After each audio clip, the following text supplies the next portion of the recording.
What the world? Oh, man! SHW. This is our wrestling. Unbelievable.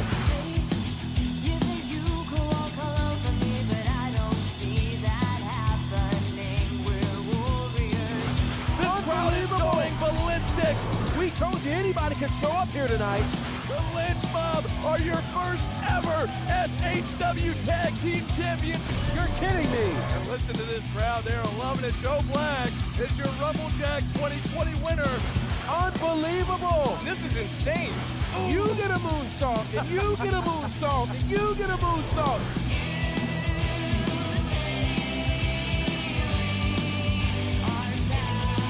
And now, the voices of Southern Honor Wrestling, Brandon Benefield and Gerard Bonner.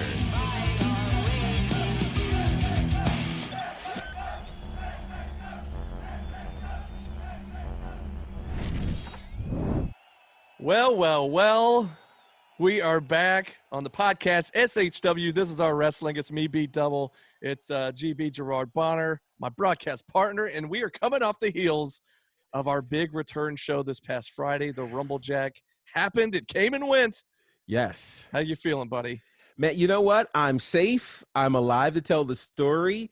And it was amazing. I mean, like, apparently we've got the wrestling world talking, which is what SHW does. So I'm totally good with it. And I am admittedly still buzzing off of what was an incredible RumbleJack.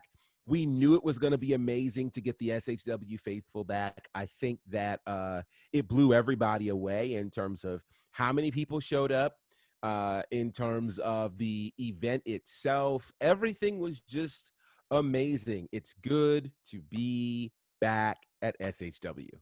Yes, indeed it was. And I finally have somewhat got my voice back. Because if you've gone and watched the show on IWTV, you can hear throughout the show I gradually start to blow my voice out. I pulled a Michael Cole at WrestleMania. And but because it was just so exciting. It was such a huge show. It was so great to be back after almost 6 months off.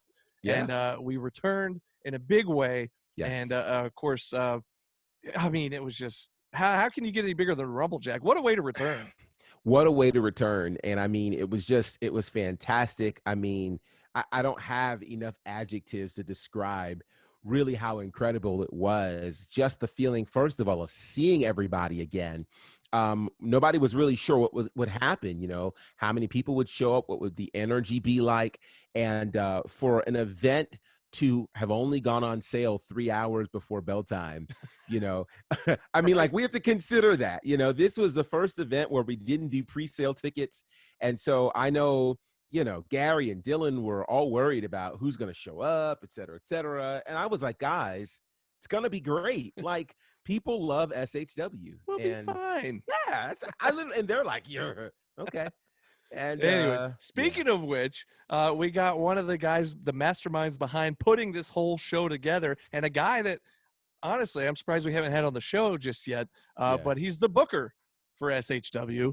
Gosh, I should have asked ahead of time. I don't know what we're going to call him because the other night, the booker of SHW was called Dylan James. Yeah, so let's go with that. And we know him as one of the faces of Frymyer. Yes. Sometimes you know him as Sunny Daze.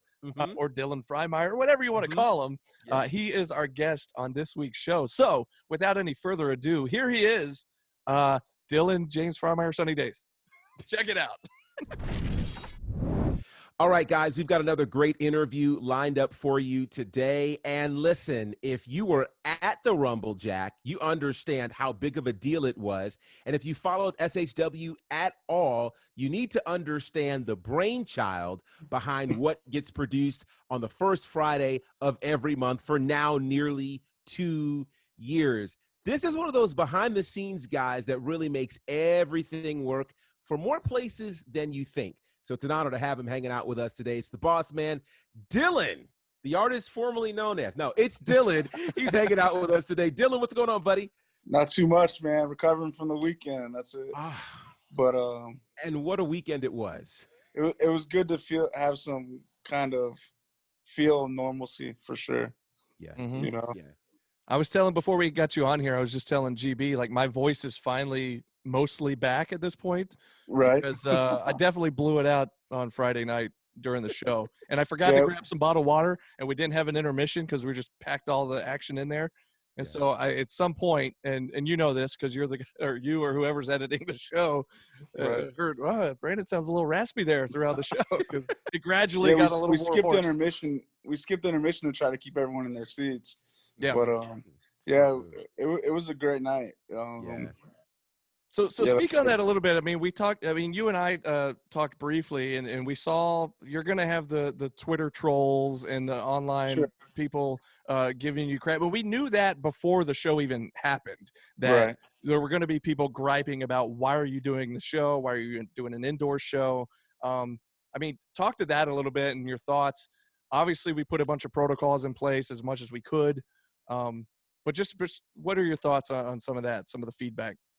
Yeah, going through this whole process, we weren't sure what we were gonna do, and then Gary and I just got together and came up with some ideas of, we wanted to do it inside so that we didn't lose our production value, Yeah. and but we also wanted to make it safe.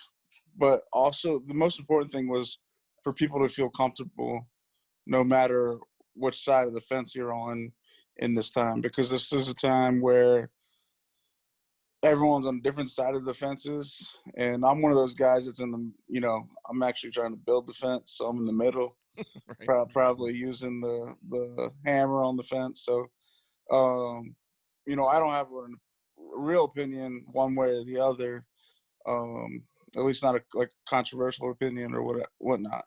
So when it came to discussing it, I came up with the idea of just giving a person a chair and letting them sit wherever they want. I mean, that building's huge. We've had 1,000 people in there before. So I felt like that was not to say that it would take responsibility from us, but it was a way to let people choose how they felt comfortable. And I mean, it's kind of the same thing as like outside show. You can sit wherever you want. I mean, like get the open air, but so that was the theory behind it, is just wanted people to be comfortable with whatever they chose to do. If they chose to wear a mask, be comfortable wearing that, doing that. If they chose not to, we understand. So, and I also felt like my opinion is, if you're wearing your mask, you're safe from those that aren't in that theory, if you're using your hand sanitizer and all that stuff. So if the mask is just to protect you from others. So GB and I were sitting at the commentary table. Anytime we did get up and move around, we threw the mask on, but it was funny. We both had our little spray bottle of hand sanitizer. right. And don't get me wrong, like I loved seeing everybody, and we've missed everybody for nearly 6 months. But it was so funny because like whenever the wrestlers or the refs or anybody would come by at the table, they would want to fist bump or high five us Right. or handshake us. And so like we would do that, and then both of us would like do the quick little psh, psh, psh, psh. Yeah. And then like 2 seconds later, another one would come by and give us a fist Yeah. bump. We were like constantly like, okay, like it's like an For wrestlers, it's hard. Like that's been one of the hardest things. Is like not like the first thing you do is like go to shake someone's hand. So exactly, yeah. it's just it's a crazy time. Yeah, it is an absolutely crazy time. I am curious to your thoughts of how you think the night went. I know, anytime you're planning an event, you're concerned about, will people show up? How will people receive things? And, we tried something we've never tried before. No Right. pre-sale to tickets. Like, Yeah. tickets going on sale 3 hours before the event. What were your thoughts on it looking back in terms of how many people showed up, how people received things? What were you thinking? Yeah, I mean, heading into the event, I was thinking, we'd be lucky if we hit 150 people. That was kind of where I just didn't know. And, not having that pre-sale was definitely something that's, especially for an event like the RumbleJack, where you have, a high payroll, you got a lot of guys on the show, and you just want to break even, put on a show, get the first one out of the way. And, yeah, you just, it goes back to not knowing how comfortable someone is. Um, I respect, everyone's opinion on however they feel. So like, if someone came to the show and they weren't comfortable, for instance, one of the wrestlers, if they weren't comfortable with the show, I would have said, I understand, and I would have worked around it, because this is just one of those times where you just don't know. So, and the same thing with the fans. So we weren't sure what was going to happen. And then, I was upstairs getting ready for the event, and when I come down and hear there's over 300 people in there, I was Right. blown away. So, Yeah. Yeah. I mean, for us to, I believe before the pandemic we were averaging 500. Mhm. So for there to be 360 plus people there was, pretty crazy, and it just shows that all the hard work that we've done leading up to this point um, has paid off, and we got a loyal fan base, I believe. So that's a pretty cool feeling, and especially for them that want to take a chance. It definitely was a show where we were taking a chance on ourselves, um, and seeing what happened, and for fans to come out, buy a ticket, and then also just, you know, go with the uncertain times, and just want to enjoy the show. It feels like one of those things where, we've all been dealing with this for over 6 months now, and people just want to get back to some kind of normalcy. And so I think that's just, a step towards that. Yeah. So you talked about or GB, you kind of asked about how you thought the show went overall. Like, I'm curious, is the show itself, the matches, how they were laid out, how they played out, because a lot of people probably don't even think about this, don't realize this, but you as the booker putting all this stuff together, uh, you had to deal with some guys that did have to drop out, that Sure. were initially going to be there, not whether it was a pandemic or whether it was AEW deals that they had to commit to or whatever the case may have been.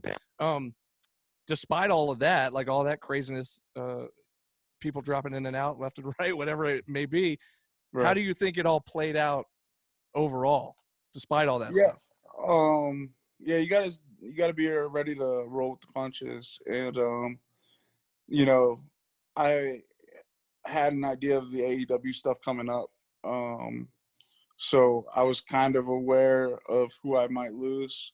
And so when you get the, news that you're going to lose someone like Lee Johnson, you just want to kind of put on a match that's going to excite people. And then, two of the best wrestlers in the state, with Chip Day and AC Mack, Mhm. I felt comfortable going into that with, over the match with Lee Johnson. So I appreciate Chip for filling in for that one.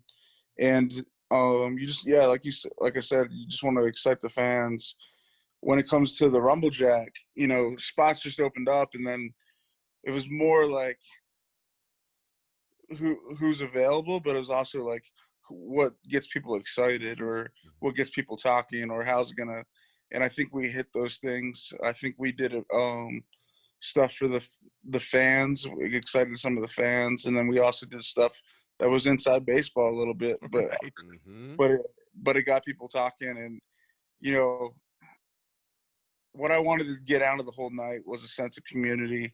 Um, Gary is Gary, loves to stir up shit, and Whoa, whoa, whoa, whoa, whoa! What? yeah, I've and, never noticed that. Gary would do that? Wow. and um, and I support Gary, and I'm with Gary.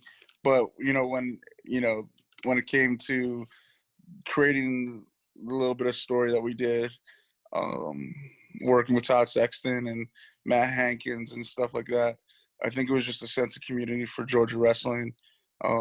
So that was I think, a special moment in the RumbleJack. Yeah. And even guys like Terry Lawler. That was cool. Yeah. Yeah, I mean, for me, it was when I asked them, I assumed people would know who Terry Lawler was, but um, when I moved to Georgia, he was one of the first guys I, knew on the indie scene. So, and I actually booked his retirement show, Wow. where he wrestled Chip Day. So I asked him if he would come out of retirement for this, and he did. So that was pretty cool. And I mean, the feedback that I've gotten on the RumbleJack and how it was laid out and everything from A to Z has been overwhelming and very exciting. So I really appreciate all of that, because you change one guy and it takes a couple hours of writing. It changes a couple hours of writing. So everything just kind of fell in place, and I thought it was a great night. Yeah, it was amazing to watch how it played out. And for me, I think I got so caught up in the story of the other promotions showing up.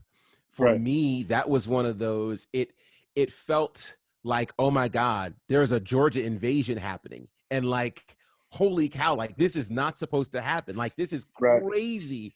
Right. And so for me, that was one of my favorite moments. And I think it was amazing to see, because in matches like a RumbleJack, it can be very hard to keep things moving. And to have multiple stories being told so well, like that's a gift, dude. So kudos to you, because that's hard to do. Thank you. Yeah. Obviously this year hasn't gone the way we wanted. Sure.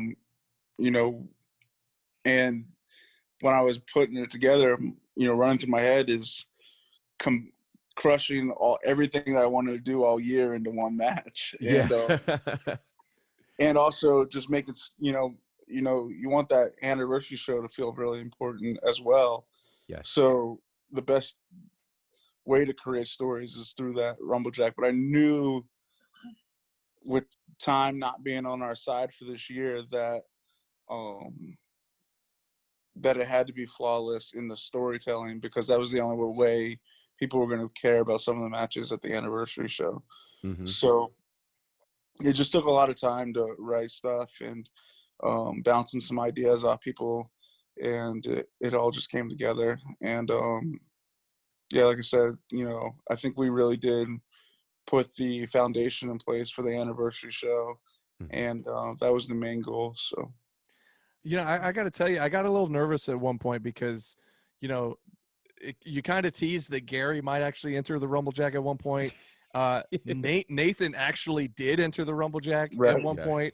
And I'm thinking to myself, wait a second, I'm looking at GB going, well, we're not going to like get surprised here. And we're like, all of a sudden our name's going to pop up on the screen. Right. And I'm going to have to jump in here. So just thank you for not going that extra step and putting us in there, because nobody wants to see that. Trust me. Oh, hilarious. Yeah. When you're booking something like this, it's like you want to build those stories and you want to have those moments, but you also want to make memories. And even if it's just for the person, for like instance Nathan, that's something he'll never forget for sure. That's for sure. Neither will we. Right. So you just want to combine an important match as the RumbleJack, as you're wrestling for a number one contender shot, but you also want to have those moments and get excited, and the fans get excited, and just like the Royal Rumble or anything else, you want to feel those memories and moments, and give people something to talk about for a long time afterwards. There was plenty of moments, but one that just popped in my head was a debut of a guy, the monster, the 7-foot tall monster, Austin Towers, and Joe Black eliminating him, which had shades, a little bit of shades of Benoit Big Show back in the day. And so, I mean, that was just awesome. But yeah, you talk about little moments within the match that stand out, and that was definitely one of them.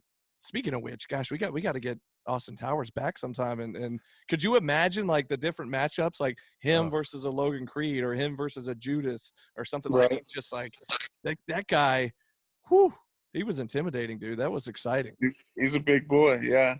I told him because Inside Baseball, but he sent me his theme song, and I changed it. What was it? Well, it's a big and I was just like, I just want you to feel like a monster. So, and and that's what I think he went out there and did the job. And you know, we had the pleasure of having Elijah Burke in the back. And I was going to ask you about that. Talk to us a little bit about him being there and kind of like how he was with all the guys. I heard he was being great and giving some advice and everything. Yeah, I mean, he literally took almost everyone to the side and gave them feedback and stuff like that. And you know, he's very impressed with Austin Towers, and he was very impressed with the booking, but also being able to have Austin Towers look that big, but also, you know, Joe Black would go on to win it, so it made Joe even look just as good. So, you know, those are just a little, you know, he was he couldn't believe how much was written out, and literally from A to Z. So, yeah, that was pretty cool. So, Yeah. Was there anything in particular he told you, like any yeah, good or bad, that really stood out to you that you went, oh wow, you know, I didn't think about that? yeah. I mean, we definitely talked, and I definitely took stuff that I would use going forward. But when it came to the RumbleJack match itself, he was just super impressed. Wow. And like I said, you know, for him to, you know, pull matches aside and give them advice, you know, I know for them, the boys, it meant a lot. Yeah. So it's always great to have a veteran like that in the background, especially unexpectedly. You know, no one knew it was coming, so that was really cool. That is pretty amazing, and it made for an incredible night. And certainly, I think the path and trajectory for SHW, certainly going throughout the rest of the year, is really, really solid. I'm curious because, you know, if anybody follows you on Facebook, like, man, any wrestler alive, you have a picture with. Like everybody alive, or if they're no longer here, you have found a way to have a picture with them. How did you end up doing that, and how did that turn into you being a part of the business? Yeah, I mean, you know, since I was, you know, I don't even have like a first memory of professional wrestling. I just always remember being obsessed. Yeah. So, I started going to autograph signings when I was probably 13 or 14. Okay. And then I just never lost the, you know, when you get in the wrestling business, they say, you know, you don't want to be a mark or take pictures and stuff. But I never lost sleep not having a picture with someone. So, you know, if there was that moment where I wouldn't have that picture, you know, if I wouldn't have had that picture with Bullet Bob this past week, you know, I would be kicking myself in the butt now. So, I'm appreciative. I mean, I've learned, you know, I know how to separate the business, but, you know, I appreciate those moments. And, you know, my mom was really supportive of my wrestling and my love for wrestling. So she would take me to autograph signings all the time. And so now I met, you know, hundreds of wrestlers and, you know, some of the greatest of all time, you know. So it's been a really amazing experience. Wrestling's done so much for me on so many different levels, from being a fan, from putting on my own shows, to working with AEW in my dream job of video editing for them. It's just Hey, you can mention you also appeared in the ring for them as well. yeah, that too. Yeah, I mean, having that moment. No big deal. No big deal. Yeah, I mean, having that moment is just, you know, something I would never thought would have happened. So those are just, I mean, if you wrote it all out on paper, I mean, you would just think it was all meant to be the way it is. So everything's happened for a reason, the way it's happened. You know, the connections with DDP, and it just feels like everything was supposed to get where we are right now, and continues to. So I'm very curious about this because, you know, a lot of times when you have a dream profession, whether it's the wrestling business, the music industry, entertainment of any sort, sports, the path there can sometimes be really challenging and weird, and getting to that point where you think you might actually make it. You know what I mean? Right. So how does this parlay into you landing this job with AEW? Because for many, AEW right now is what everybody has wanted to see happen. and Right. you're like literally in on the ground floor. How did that come to be? Yeah, it all started with my connection with Dallas. Wow. I met Dallas when I was 15 years old, and we had a friendship, and then it led to me working for him, Mhm. editing the Resurrection of Jake the Snake, Wow. being on the ground floor for that, and then Cody had this idea or they were going with AEW, and Dallas kept pushing uh, our production team onto him, Wow. and that's kind of, when it came to leading up to Double or Nothing, they didn't have TV yet, and they didn't have ways to build the stories and stuff except but being the elite. Mhm. So, and to build to something like that, you just need a little bit more. Yeah. And so we started the Road to series, the Road to Double or Nothing, Mhm. and doing that. We literally built a Double or Nothing through that. Mhm. And I even tell people that being in the ring at Double or Nothing was special, but watching that Cody and Dustin package before the match that they put on, that followed it was, I had, tears in my eyes when that video Yeah. played on the screen, Yeah. just because I knew that I was part of something special that night, Mhm. Mhm. and leading up to that, doing all those videos, going through to Double or Nothing. So, and then since then, still um, they still kept using us, and I still technically work for DDP, Mhm. but I just get blessed to be able to work on packages. Mhm. We're doing stuff for the countdown special this week and stuff like that. So Cody, I think Cody's a real loyal guy, Yeah. and you know, I think that's why we're still around. And plus, we, helped and proven that we can do some good work. So, Mhm. the dream job of when I got into editing, um, I never thought. Well, none of us ever thought there would be competition for WWE, Yeah. and Sure.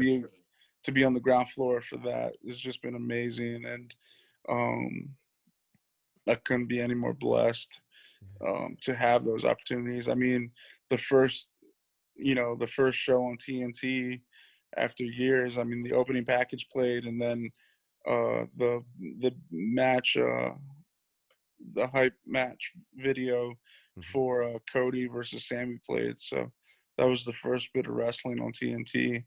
Wow. Um, so those are really special moments, that just feel like everything's happened for a reason.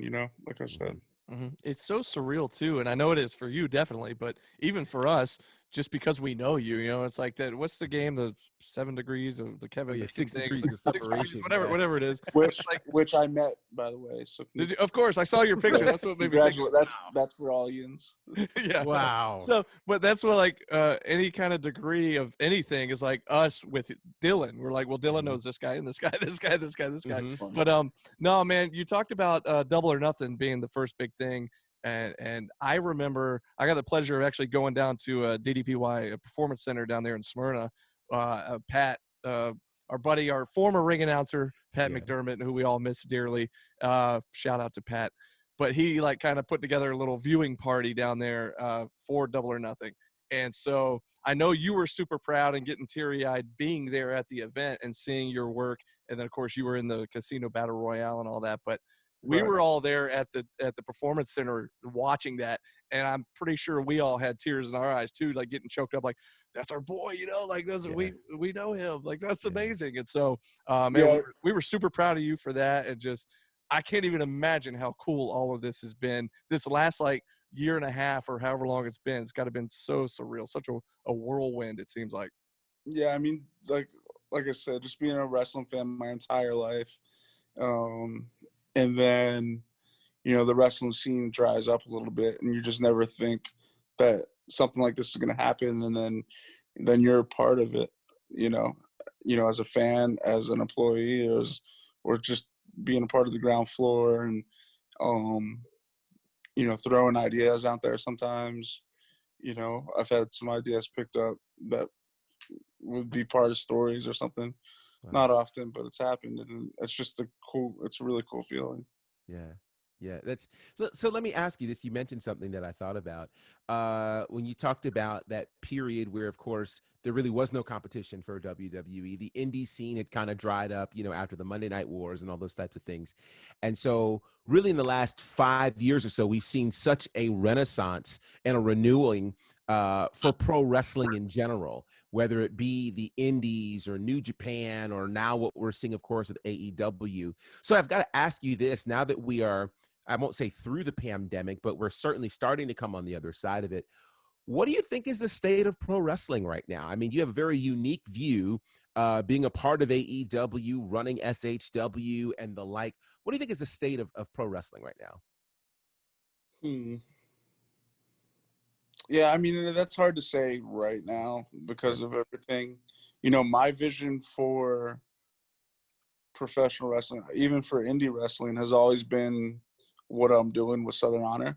Hmm. So, and a lot of that was I ended up doing for AEW. So, like, and I had a couple months head start with Southern Honor, Hmm. but doing those packages on like Joe Black, Hmm. and you know creating stories that were real life, and you see that stuff in AEW. So I think the vision has always been there for me, and it's when AEW started coming along, it was good to know that there's other people with the same vision, and that's just creating just a modern feel of wrestling, a Hmm. more up to date, um, real life feel, and Yeah. especially working with Cody so much. I mean, the Cody and Dustin stuff was so real life, Hmm. and then even the Cody and Spears, and just Cody's ability to tell stories. And I think, like, and I don't want to just harp on Cody, but Yeah.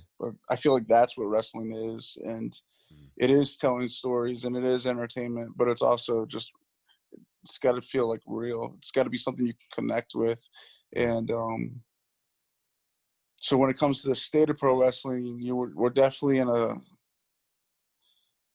I would say coming out of 2019 was exciting because we had all this competition, and I don't want to say that we upped the game in Georgia wrestling, but we But upped we the game. did. We upped the game in Georgia wrestling. I was gonna Yeah. say you can say it. This is an SHW I'm podcast. more humble than Gary is Yeah. when it You comes to you this stuff. you don't say. But it was also exciting coming in, and I just said this to someone the other day when they asked me about the Georgia Wrestling History Awards. Even coming off this show, if it does feel like no matter what happens in 2020, it's going to have an asterisk beside it.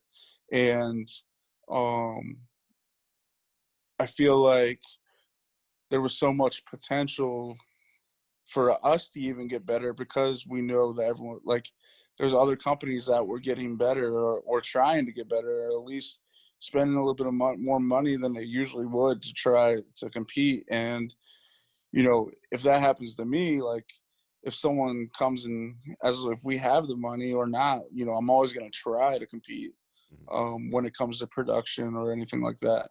If someone has a show that just looks better than ours match wise, I'm gonna try to up our game. And I never feel like, in 2 years, I don't think we've ever been complacent. I think we've always strived to top our next show. Um, so I think that's the mindset that we have, Yeah. and is to never be complacent. And it gets to the point where you're your own competition, and you want everyone else to get better too, but you just want wrestling in general to keep going, rising. So um, we're definitely in a recovery stage when it comes to COVID and everything else, but I think we proved this week that what was going on before the pandemic is still there. It's just everyone has a little bit more fears or whatnot because they have to. Yeah. So I don't think it didn't hurt us. Obviously, it didn't kill Georgia wrestling or wrestling in general. For the longest time, professional wrestling on TV was the only entertainment that anyone that wanted some kind of sports feel had. So, Right.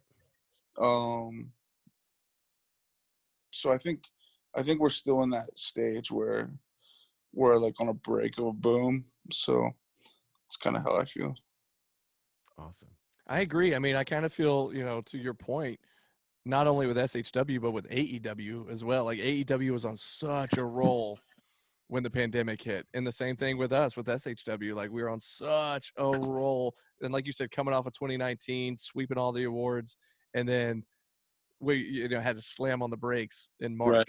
And I've heard people too talking about whether or not they're still kind of deciding if they're going to do the Georgia Wrestling History Awards this year, and if they do, like you said, will everything just end up with an asterisk, next to it? But Right. And I've also heard people talking about if they do the awards, then they're only going to really look at this month through the end of the year, because everybody's like, oh, well, everybody forgot about the beginning of the year. But I'm like, you can't do that because SHW had 3 amazing shows, January, February, March. So I'm like, you got to count those. I mean, for my money, Joe Black and William Huckabee in that dog collar match, which ended through the car windshield. I know it was only in January, but there's your match of the year contender right there. Right. For sure. Already. So what are your thoughts on that? Like, you definitely, I would think, would want to include those 3 shows at the top of the year, right? Yeah, I mean, absolutely. I mean, every show we do, I believe, is a contender for show of the year or something like that. So, and you can't forget what Joe and Huck did. I mean, maybe right now when you're assessing things and you're talking about it, it's not fresh in your mind. But if you go back and really look at what we've done, what Joe and Huck did, in January is one of the craziest things ever. So, and the story that went behind that, and the story was 2019, but that match is definitely contender for match of the year. So, I mean, I feel like everything's gonna have an asterisk. That it just, we had so much planned for this year, with our SCI, and we had a lot. Bummed. I was so bummed. Yeah. And I know it's nobody's fault, but it's just like it had such the build. We hadn't even really started to build it yet,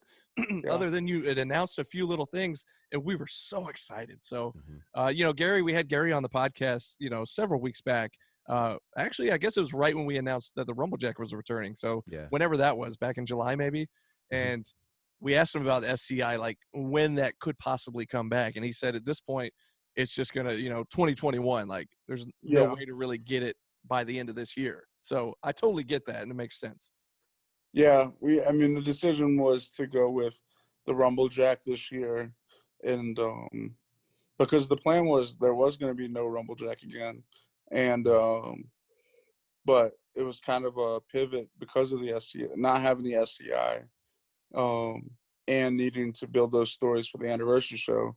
It just felt like the logical thing to do, was to be able to build stories out coming out of this. So, but like I said, we had so much planned for this year, and we had that competition, and me and Todd Sexton, as much as everyone hates to say, is I feel like we respect each other. I think he proved that by coming to our show, and just from the conversations we had, and but I think we respect the competition with each other, and you can't ignore what another company was doing in Atlanta too, and they were up in their production game to try to compete with us. And so I just feel like that just helps everyone. So, I definitely am a guy that enjoys the competition, and I enjoy seeing other people succeed too. So, don't tell Gary.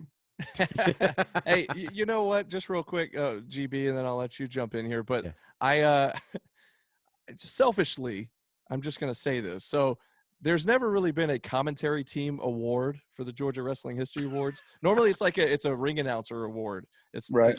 it's not an actual specific commentary team deal.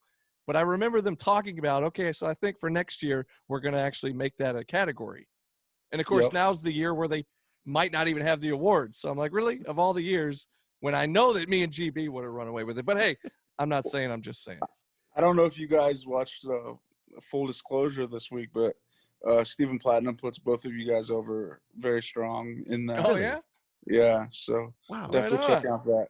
And just talking about Stephen Platinum, he put over the RumbleJack as well. Like, I have so much respect for that guy, and in Full Disclosure, and those are the little things that because the competition that we were having last year, Mm-hmm. and those definitely up the competition, and his opinion on things, and the Georgia Wrestling History Awards, and so those are. I mean, I used to run shows in Pennsylvania and stuff, Okay. Mm-hmm. and I just don't feel like you have that competition feel, and Yeah. you don't have people trying to push you to be better, Mhm. or you don't have the will to make your shows better, because no matter what you're doing, it's already better than somewhere else. So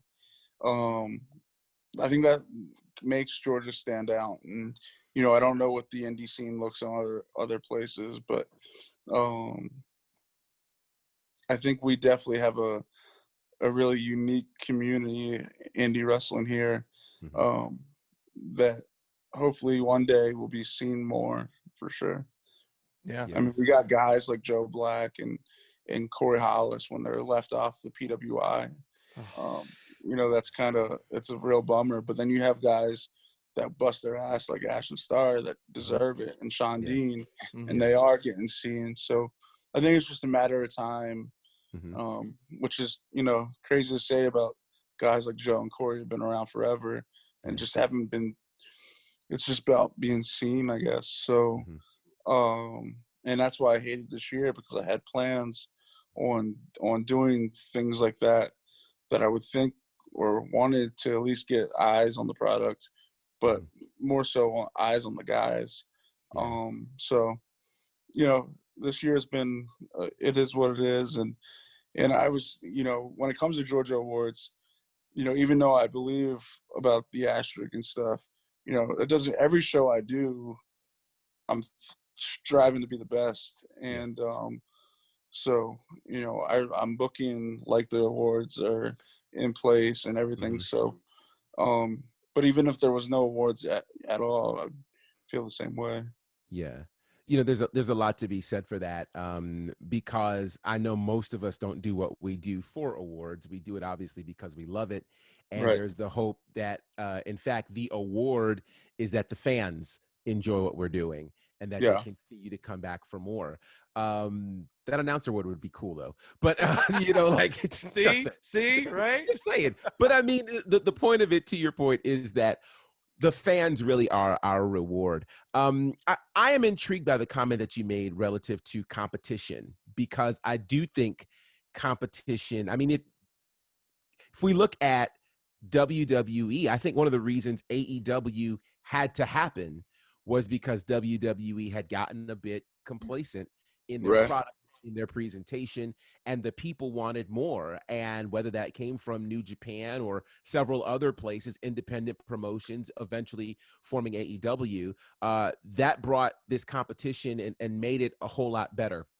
So I want to ask you, um, with seeing that AEW has helped to push WWE and seeing that SHW has helped to push a lot of other Georgia and independent wrestling spaces, for you, what do you think SHW needs to do in order to get even better? Um, I don't know. I think we just keep doing what we're doing. Yeah. Um, those things uh just come, like they just come. You learn them on the way. Yeah. I might not necessarily know what the next step is to Sure. take it to another level, but I will learn it, or someone will teach it to me, or I'll figure it out on the way. Yeah. So those are, it's all been a figure it out on the way type of deal. When it comes to getting better, like for instance, our first year, I thought we were doing great, and then I would hear someone like Stephen Platinum, tear something apart or something like that, and then it just made me think, and then I figured out what to do next, or how I was going to up our game, and continuously listening to the crowd. And sometimes you got to listen to one guy instead of the crowd, because our crowd has never dissed our product, or and other times you got to listen to the crowd and not listen to the critics. Yeah. And so finding that balance has been a challenge. Okay. Because you want to respect your peers, but the only thing that sometimes matters is the crowd, and vice versa. So when it comes to what do we need to do, but what do we need to do to get better, I'm not sure, because if I knew, we'd be doing it. So And that's fair. Yeah. I think it's just one of those things that you just continuously learn on the way. Yeah. Yeah. And one of the things that I've learned, just, when you're an entrepreneur and those types of things, is a lot of times you don't know until you know, Right. and because we often fight to put out the best product possible. It's not until either you get exposed to something, or somebody mentions an idea to you, Right. or even you have that thought that goes, wow, how about we do that? Or how Right. about we do that? That's when you get to see it. The competition thing is so interesting, because at the top of the year, for all the things that have gone awry, one thing that I think was amazing was us getting to be a part of that IWTV platform. Right. I really felt, and still feel like, I've always felt like SHW was one of those things that people need to see because it's so good. And now they get that opportunity to see it. Talk about, in your mind, what landing that deal with IWTV meant for SHW, and where you think that's going to take the product in the next year or two. Yeah, you never know. I don't know how much it meant for Southern Honor at this point, because our heart is our crowd. Our Okay. heart is the people that come to our show. Okay. But I know that it's very important to the boys. It's important to get eyes on someone like Joe Black, or Corey Hollis, or Logan Creed, or whoever. Any of our guys I would put up there. Gerard or Brandon. Oh my God! Don't What? push us. No, I had something in my throat. What happened? Oh my God! I'm just kidding. Go ahead. But it only takes a set of eyes to change someone's career. So Yeah. and it only takes one. Look how many of those shows over WrestleMania weekend that Joey Janela would put on, and then you have one breakout star, and for instance, Jungle Boy, and now where he's at. So Right. those are the kind of things that something like IWTV or any streaming has, because you have a wide base. So those are the cool things. Yeah, I don't know. Like I said, you don't know what's next for Southern Honor, and until it comes, I guess. So when it comes to that, but definitely getting eyes on the guys is the benefit of something like that, for sure. Yeah. Yeah. I know a lot of the guys were super excited when we were when we did something like that. So yeah, and it's fun. I know from my perspective and some of the audiences that we have, when you have people who either can't get to the show, or who have been hearing this rumbling, Right. they're like, where can I see it? So it's a cool thing. And I think, in just my little 2 cents, is it's one of those scenarios that, again, puts it in front of more eyes, creates even more of a fan base, so that, I know people who have made decisions to say, hey, I'm going to plan a trip to Atlanta on the first Friday of the month, Right. so I can go to SHW, Yeah. So those kinds of things, I think, end up being cool, and end up, obviously getting more eyes on the product, which, again, nobody's ever mad at that. You know what I Right. mean? And then you have, in a situation like now with the pandemic, someone that wasn't feeling comfortable to come to the show, you Mm-hmm. know, they have that opportunity to see the show. I mean, it's a Right. couple days later, but you know, it's still enjoyable. And Yeah. you know, with our production, I believe, you know, sometimes I think with our production, it gives you the opportunity to sit down and feel, you know, I've sat down and just felt like I'm watching a, you know, a wrestling show. Yeah. And Yeah. with the music videos and entrance videos and things like that, and Mm-hmm. in the commentary and the production, and just the feel in general just feels big time in a way. Yes. So Yes. and you kind of get lost that it's an indie show. Right. So you know, that's been really cool. And you know, going back to competition, going on something like IWTV where everyone's striving to continue to get better and Mm-hmm. whatnot, you know, you can compare Southern Honor with a lot of those companies and know that you're kind of ahead of the game Yes. in that field. And then you have people that reach out, um, you know, either through IWTV or they just seen Southern Honor in general and say like, man, your production's so great. I mean, your production's, you know, if not better than Ring of Honor. Mm-hmm. Those kind of comments are just make me keep going and Yeah. remember like how special this is. And Mm-hmm. you know, the opportunity to combine my passion for wrestling and my passion for video editing Yeah. and production, to build Southern Honor has been awesome and definitely a blessing. And it's kind of always been my vision. Like I said before, I had ran shows before and I just didn't have those opportunities to do the video screens and things like that, and to be able to hook up with Gary and Gary give me that platform Mm-hmm. to just let me be me and let me. I mean, when he says that we've never fought, or when he says that we, you know, yeah, he stays out of the wrestling side of the business, I mean, it's all true. And Mm-hmm. I mean, literally, he's the promoter and he gives us an amazing building to perform in. And he stirs a lot of shit and gives me a lot of headaches. But he's blessed me with so many opportunities to book who I want, because you know, when I came here, I knew there was so much talent in Georgia, Mm-hmm. and to be able to put all of them on one show and add my production value, our team's production value from DDP Yoga and the guys that I work with, and my editing, and it's just been really good to combine those two passions. And it's always, like I said, always been my vision to build what we are building with Southern Honor. Yeah.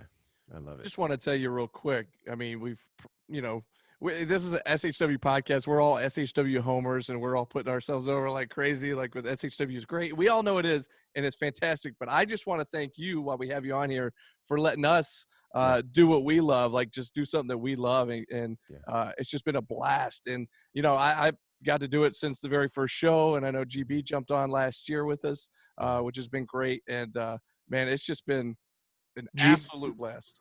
GB was showing up late as a fan, and That's right. The very first time. and ended up at a commentary booth. The one day he didn't check his The one day I Facebook didn't check messages. Yeah. I had been blowing him up all day long, blowing him up. Hey man, get back to me when you can. Get back to me when you can. Are you going to be at the show? Are you going to be at the show? It's And then hilarious. never got a reply. Dylan sees him walking in the door and says, "Hey, go find Brandon, quick." This is like 20 minutes before showtime. It was like, Yeah.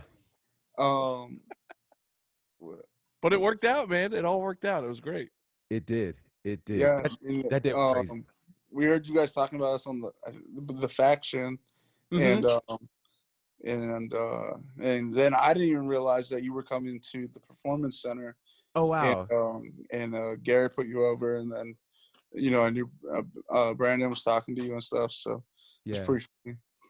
Yeah, it was crazy. That whole time was just nuts. And I am, you know, like you've been a lifelong wrestling fan. I've been a lifelong wrestling fan. And so this is one of those things that to do it is literally a dream come true. So again, I thank you regularly, but I thank you again because like this is an amazing opportunity. So thank you. Thank you for being part of this. I mean, same thing with Brandon and the Mean Street podcast. It all started with just giving us a platform to put our product out there when we didn't know what our product was, and to take a chance. And I always appreciate the people that were there from the beginning, and especially my wrestlers. And it might sound crazy when I would ask my wrestlers to come and film at the performance center with a ring in it, but I just kind of had that vision of knew what I wanted to do. I knew we didn't have any videos. How are we gonna create buzz if we couldn't put anything out there? You starting from ground zero, so you can't start from ground zero. You got to build it up. So those little things matter in the beginning. Good looking posters matter. Good videos matter. So it's all very important. And when it comes to the state of wrestling, like you said earlier, I mean, those are the things we got to continue to improve on if you want to be taken seriously. And Southern Honor always wants to be taken seriously. We want you to be able to put our shows up against any show in the state or in the country. Yeah. So it's and that's what we try to do. You never know when AEW wants to create a AEW Plus type feel or whatever. Like I heard they were filming another show for Impact Plus. You never know when those opportunities come across or come up. And like you said, you never know when you're gonna have eyes on you and stuff like that. So, those things, and they do just come up. Yeah. So, yeah, I love it. Well, before we let you go, because we know you're super busy, and by the way, we also know that as this is airing on Friday, you have AEW All Out tomorrow as this is airing, so it'll be on Saturday. So I know this has been just a super hectic week for you getting ready for all that, and that's obviously coming off the heels of a huge SHW RumbleJack. But we just saw the poster for Still Here 2, the 2-year anniversary show for SHW. Now, granted, we had nearly 6 months off, so it doesn't feel like it's been a full 2 years, but it really has been 2 years, folks. So it was October of 2018 when they had the first show, and I remember it like it was yesterday. It was a blast, and every show since has been fantastic. So what can you tell us? I mean, obviously, we've seen the poster. The freaking Rock and Roll Express? Are you kidding me? Yeah. How in the world did you pull that off? That's awesome. When I moved to Georgia, I actually did a lot of training with Robert Gibson. Oh, wow. And then so I've always had that contact. And then I used to, I've had the Rock and Roll Express work for me up in Pennsylvania before, and know Ricky. And so they're Georgia legends, they're wrestling legends. And Robert Gibson was in the RumbleJack of last year. That's right. So I just, like I said earlier, every show matters this year because there's only 3 or 4 left. Right. And I know that when you come to our building right now in the pandemic, you're taking a chance to come see Southern Honor. And I want to make every show worth coming to see. And so doing those little things like that, or even Brian Pillman Jr. on the next show, but matches like Logan and Gunner finally happening, or Joe and Corey, 2 of the best wrestlers in the South. And I just wanted to make it feel special. You got Ben Buchanan, who stood out. Oh yeah, and, I mean, stands out, and is going to be. I mean, he's 19 years old. He's going to be the future of wrestling, I believe. He's just got that presence. So, to have, and he's wrestling a legend and a veteran and Judas, and then you got, I mean, Owen Knight is probably the most underrated wrestler in Georgia, besides and Joe Black. But I mean, Owen is so underrated. Yeah. And then you have David Ali, who's been just going balls to the wall to get himself over, no matter where he is or what he's doing. And he's taking a chance on himself. When no one else was promoting him, he was promoting himself. And and that's all that hard work's paying off. And we have those matches, and very excited for it. And like I said, it's just, if you're gonna take a chance to come see us, I want you to know that we're gonna put the work in to provide that show that's worth going to see. Nothing's worth your health, but worth taking those chances. And you have the opportunity to create your own safe environment. We put those in place, and I think October 2nd is going to be a very special night. It's going to be, this wasn't the year we wanted, but we're still here, and we survived the pandemic, we survived drama, and we continue to grow. So definitely looking forward to that show. I'm actually looking forward to sitting back and enjoying that show, and just seeing more moments and memories that we can create. So the anniversary show is always very important, and it's cool to be there. So it's gonna be awesome, man. October 2nd, Action Building, Canton, Georgia. SHW still here too. And by the way, I know Dylan, you're great at putting the other guys over. So real quick, I want to put you over before we let you go. You can hit up Pro Wrestling Tees. Yes. There you go. Sunny Daze. My friend Sunny Daze. There you go. And I know, friend. well, I figured you were the one that ran his Pro Wrestling Tees shop, so I figured I'd plug you guys. And you got that's just one. There's another one right there. There's another. How many shirts? You got like 3 or 4 shirts up there, don't you? Yeah, I got 3 or 4 up there. Yeah, so definitely check out Pro Wrestling Tees. Search for Sunny Daze, and social media, Sunny Daze SHW, at Sunny Daze SHW on social media, so you can follow the monster Sunny Daze. Not necessarily Dylan. You just get inside the sick thoughts of Sunny Daze, I guess. I'll tell you what, though, it was fun not being behind the paint for a night. It was interesting. We've never seen you or whatever. We've broken the fourth wall. You know what what's going on, folks. But to see Dylan James in the ring at the RumbleJack was a bit of a different side that we've never seen before.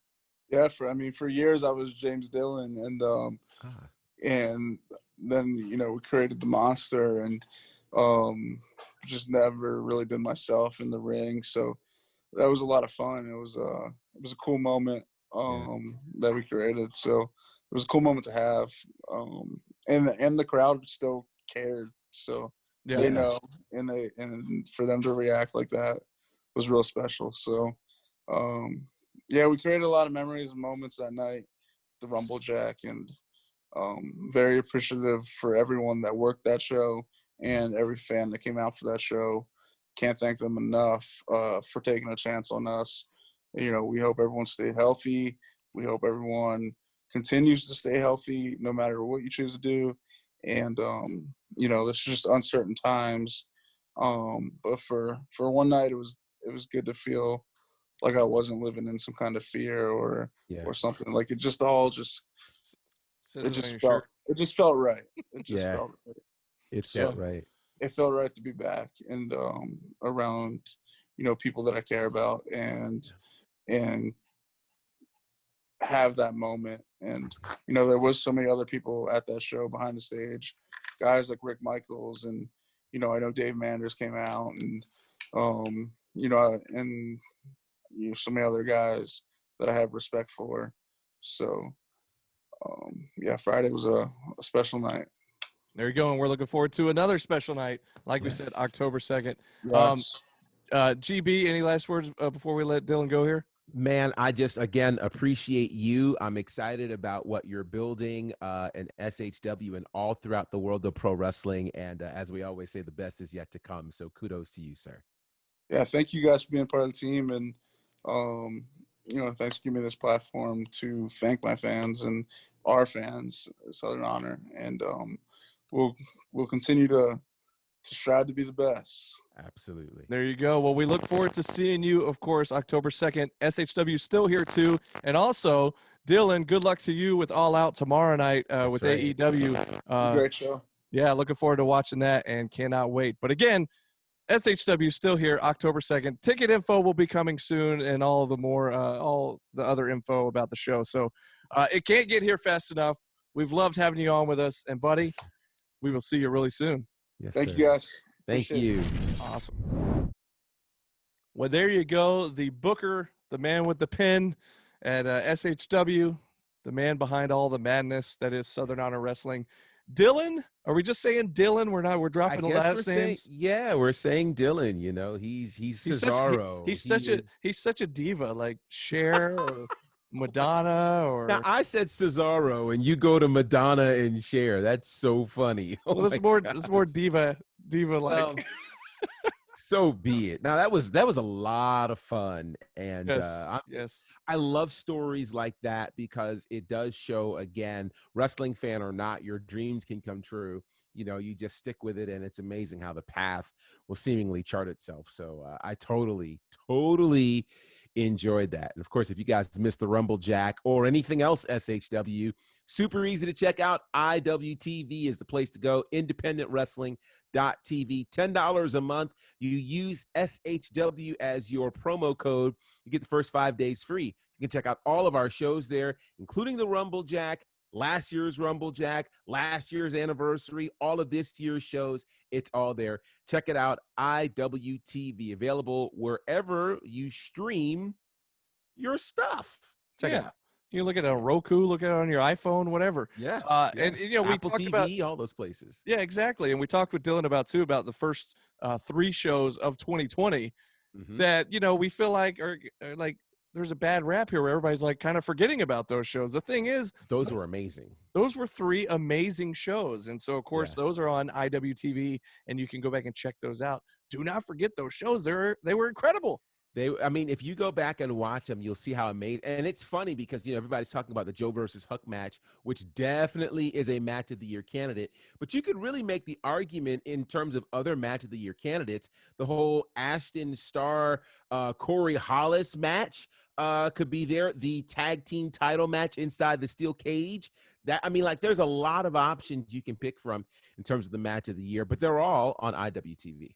Exactly. And we can't wait for you guys to join us at the next show. And of course, we're going to be putting out more podcasts between now and then. So we'll be pumping this thing up October 2nd. SHW still here too. And we cannot wait for you guys to join us for that. But in the meantime, we will be back here again in the coming weeks with more of SHW. This is Our Wrestling. We want to thank our guest this week, Dylan. Yes. Frymyer, James, Sunny Days, whatever, or just Dylan.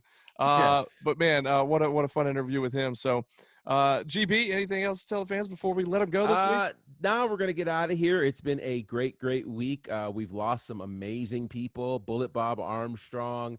Oh man, I can't even talk about Black Panther a whole lot right now, but yeah, we've lost a lot of incredible people. So just keep your loved ones safe and value the people that you see, because you just don't know. 2020 has been that kind of year. There you go. Hug your loved ones, and yeah, man, 2020's been rough, but you know what? We're getting through it, and we had a great show last week with RumbleJack. We got another one coming up October 2nd. Yes. And but hey, you know what? I'm going to get prepared to watch AEW All Out here tomorrow night. So I am too. I'm going to have the house to myself. I'll be watching it all by myself. It'll be wonderful. Well, there you go. Shout out Chadwick Boseman. Yeah. There you go. Chadwick Boseman for sure. And hey, you know what? We will see you next week. But until then, this has been SHW. This is Our Wrestling. We'll see you next time, guys.